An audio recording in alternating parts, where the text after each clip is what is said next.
Welcome, I am Dr. Kamran Sandhu from Business Management and Research channel.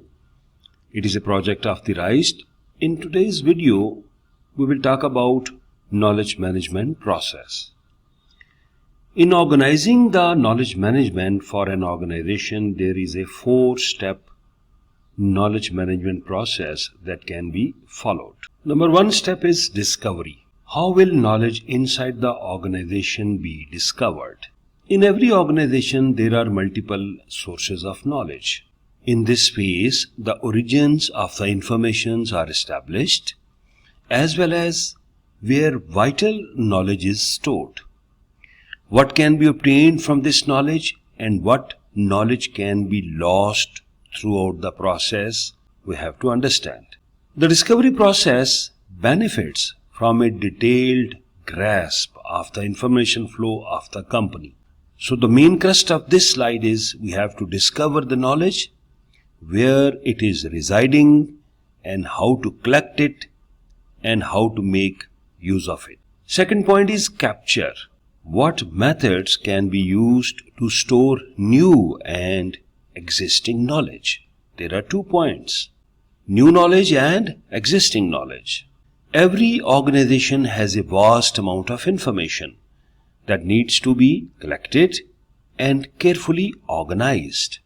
Information is more conveniently available, and a mapped and categorized system is used to extend the hierarchical structure. Examples of this are scanning, using metadata, and indexing of all the information. Number 3, process.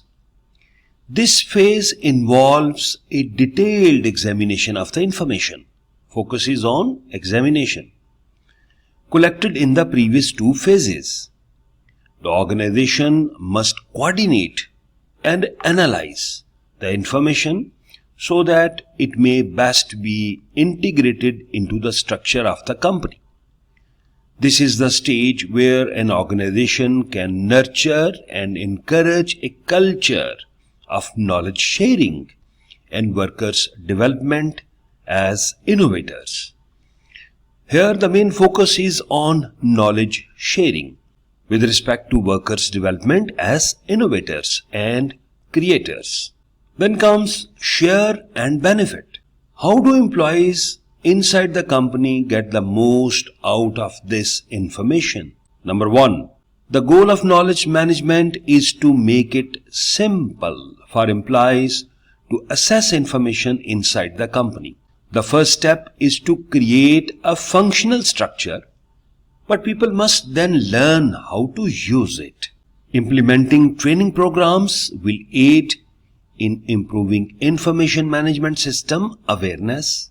The corporation benefits from greater productivity and improved decision making after the system is implemented. So we have gone through 4 steps. Number 1 is discovery, number 2 capture, number 3 process, and number 4 sharing and its benefits. Thank you very much. Thank you very much. I hope today's video is helpful to you. Subscribe for more upcoming videos. Best of luck.